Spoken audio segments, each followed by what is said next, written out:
Good morning friends, কেমন আছেন সবাই? দেখুন, আমরা সকল বন্ধুরা মর্নিং ওয়াকে চলে এসেছি। সকালবেলায় সকল বন্ধুরা একসাথে এই যে হাঁটা, এর থেকে আনন্দের আর কি হতে পারে বলেন? তো শরীরের কথা চিন্তা করে বা আমাদের সুস্বাস্থ্যের কথা চিন্তা করে আমরা যেমন হাঁটি, সেরকম অন্যদেরকেও উদ্বুদ্ধ করি যে আপনারা আমাদের মতো মর্নিং ওয়াকে আসবেন। তো আজকে সংক্ষেপে একটা টিপস দিব। সেটি হচ্ছে খাবারে বেশি বেশি লবণ খাওয়া। তো খাবারে বেশি বেশি লবণ খাওয়া কি আসলে এটা কোনো সমস্যা? হ্যাঁ, অবশ্যই সমস্যা। আপনি বেশি বেশি লবণ খেলে আপনার চোখ, দাঁত এবং আপনার হিমোগ্লোবিন কমে যাবে। আর তারপর আপনার ইনসোমেনিয়া, কনস্টিপেশন এগুলো তো হবেই। তো খাবারে সবসময় পরিমাণ মতো লবণ খাবেন, কখনো বাড়তি লবণ খাবেন না। এটি হচ্ছে আমার পরামর্শ। এখন আপনাদের একটা গার্ডেন বা আমরা একটা শখের বাগান করেছি, সেখানে নিয়ে যাচ্ছি। চলুন দেখা যাক। Good morning friends. দেখুন, এই যে আমরা কয়েক বন্ধুরা কতটা প্রকৃতিকে ভালোবাসি।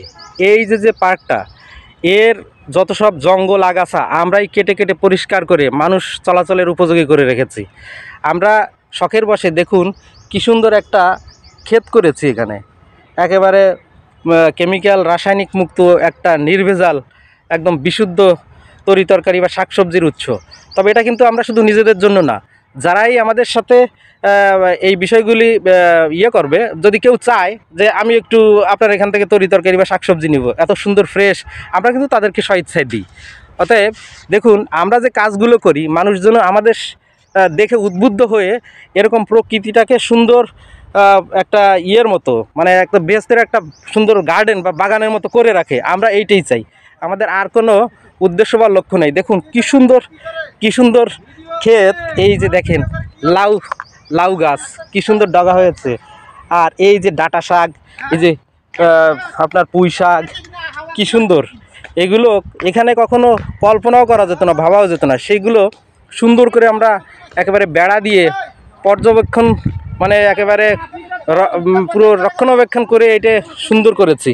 তো আপনারা সবাই আমাদের মতো এরকম স্বইচ্ছায় পরিশ্রম করে আপনার আশেপাশে যে সমস্ত অনাবাদি জমি আছে বা যে সমস্ত জায়গা পতিত পড়ে আছে, আপনারা তরিতরকারি সবজি লাগাবেন।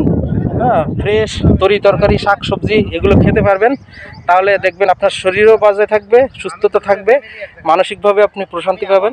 কারণ কি, আপনি যখন প্রকৃতির সাথে মিশে যাবেন তখন কিন্তু প্রকৃতি আপনাকে সব কিছু দেখভাল করবে।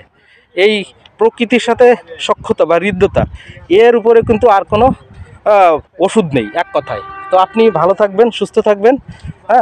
আপনার আশেপাশের চারিপাশের পরিবেশগুলো আপনি বাসযোগ্য করে তুলবেন। এটি আপনাদের কাছে চাওয়া, এটি পাওয়া। তো সবাই ভালো থাকবেন। আজকের মতো বিদায় নিচ্ছি। শুভ সকাল।